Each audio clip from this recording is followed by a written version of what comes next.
Hey you guys, this is Rafael from Relics.com. I hope you're all doing well. Before we get going, I want to say two things. First, I want to say thank you to all of those people that are in law enforcement.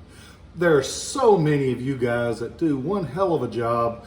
You protect us, you're there when we need you, and you never hear enough thank you. So thank you guys for being there.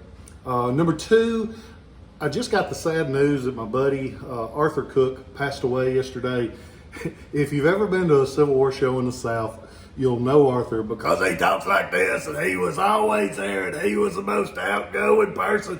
And I miss you. I hope that you're resting easy. I hope you're having one hell of a time because I knew you hadn't drank these last few years, and I hope you're getting to today, my friend. I miss you, Arthur. There are certain people that when you meet them, they leave an impression on everybody around them. There's nobody that ever met Arthur that didn't know they were with somebody that was special. I hope you're resting easy, my friend, and if I make it there someday, I hope we can have a drink. And you smoked, I don't smoke, so I hope you get to enjoy that. I hope that you guys are doing well. Today we're going to talk about a really cool Southern-made officer's sword. This sword was made in New Orleans, Louisiana, and it's made by one of the best production companies during the Civil War. It was made by Thomas Griswold and Son. Not and Son, Thomas Griswold and Company. Been a little shook since I got that news. I tell you, I wasn't expecting it because I saw him at Chattanooga, and it's got me a little off. So I might say a few wrong things today, so I apologize for all of my shortcomings. But Thomas Griswold and Company, New Orleans, Louisiana. They were a company that just made for the Confederacy because that company took over from a famous company in New Orleans, Hyde & Goodrich. And a lot of people have heard of Hyde & Goodrich because that's the back mark that shows up on a lot of the Confederate buttons, including Texas buttons, Louisiana and Mississippi buttons. They were a company in New Orleans. They went out of business and are actually just transferred to Thomas Griswold and Company on July 1st, 1861. They were only in business from July 1st, 1861 to June of 1862 because that's when New Orleans fell under the control of the Union government. So you've got a short window when these were made, and they're made really well. They show up three different versions. This one has TG and Company NO. So Thomas Griswold and Company, New Orleans. And it was Henry Thomas, Arthur Griswold. And I think it's kind of fitting that Arthur Griswold is on what I was going to talk about today when I found out about my buddy Arthur Cook. They show up three ways. With this mark, they show up completely unmarked. And they were probably left unmarked so another retailer could sell them without advertising for Griswold. And then they show up with a full Thomas Griswold New Orleans mark. The marked ones have always brought more because they're more desirable, even though we know it's a 100% Southern sword that compares with nothing the North produced. It's nice to have that New Orleans marking on it. It makes it sell better every time. The swords are very distinctive because they come in this. This is a completely brass scabbard. Most of the swords that you see of the day, even officer swords, are in steel scabbards. These are all brass, so they're beautiful, especially when they've got a patina like this one. This one is complete, and as you can imagine, a brass scabbard is going to dent very easily, it's going to get scratched very easily, and it's going to get damaged very, very easily. This one has both of the rings and mounts, and the rings are just the little circles that attached to the hangers coming down off the soldier's belt. They're still there. It has the throat and the drag. The drag on these is real distinctive. Look at this design. If you see that pattern, it's Griswold all the way. As for the swords, they are made with a blade with a single fuller. And the fuller, as we've talked about 100 times, the groove going down the middle of the blade, they were made for two reasons: to lighten the sword and to strengthen the blade and make it more durable.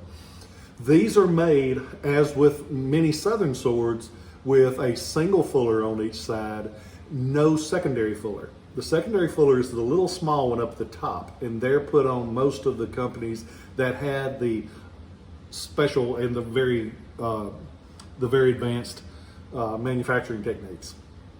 As for the guard on these is really special because it's for an officer. And we know it's for an officer because of this. It has a floral pattern on the guard as well as on the pommel cap. That floral pattern lets you know it's for an officer. This one has a really pretty patina, and the patina is just the color that it takes over the years and that it ages to. I'll often call it flavor. This one has a really pretty flavor. On the handle of these, it's made basically like the Union officers' swords and the Union enlisted swords. It has the wooden core, leather around it, then a twisted copper wire holding everything in place. This one's really pretty. There's a couple of things that let you know there is a French-made sword that looks similar to this. There's a couple of things you look for to know it's not one of those French swords, that it's actually a true Griswold. Because some of those crooks out there will take those foreign swords and stamp TG&Co, and it's not. So be careful. As I always tell you, know who you get it from. Be sure they will guarantee it. If they will not guarantee it, do not buy it. Take that money, go to ShilohRelics.com, buy you something you know what it is. My buddy Steve Mullinex says, never said I was the cheapest, but I said it was real. Sorry, I took a tangent. These swords, the brass handguard is actually made in two pieces.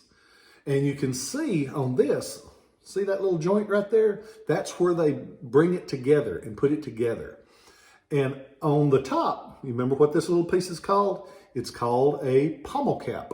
And that's what holds the blade onto the grip, onto the guard, holds everything together. These, you can see the mold seam going down the middle of it. That's very distinctive on a New Orleans sword.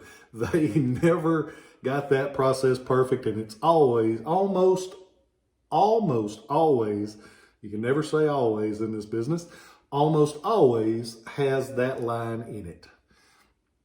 So we look for the splice in the guard. We look for the pommel cap line, the mold seam on it. We look for the floral casting of the guard. We look for the Thomas Griswold marking. That is almost always there, but not always. The blade having the single fuller. The brass scabbard. This one checks every box on the happy to have it in my collection list.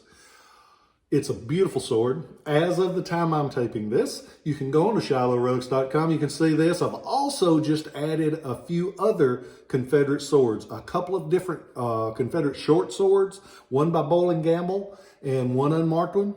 Both neat swords. There's a Kenansville Cavalry Saber, a North Carolina made enlisted man's Cavalry Saber that's on there. So if you get a chance, go on there and look at them, because I don't get those that often. Now's your chance. Don't miss your chance. I'm proudly wearing my New York Police Department shirt that was sent to me by a friend of mine up in New York City. Worked with the narcotics division up there. They have been screwed over royally, and it bothers me. I've tried to forget it and not mention it, but it's horrible that you would defund a police department.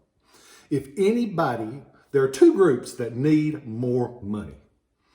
The police department and the education department. We need to pay our teachers more, and we need to pay our policemen more and train both of them better. We need to give them incentives to excel. They're wonderful people, or you wouldn't be in that job. Because if you wanted in that job for any other reason besides helping people and caring, that doesn't happen.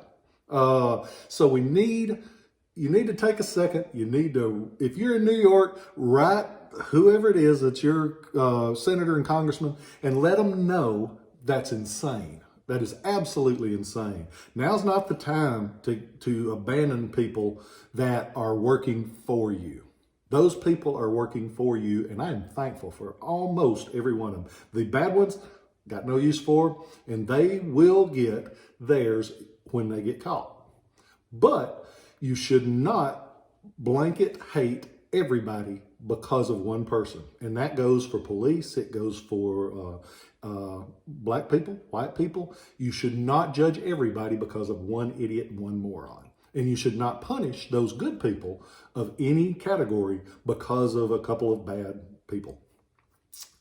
I love you all. I hope that you're happy. I hope you're healthy. I hope when you get that chance that you are kind to somebody, because God knows we all need it. Because I'll be having a good thought for you, and I'll catch you next time.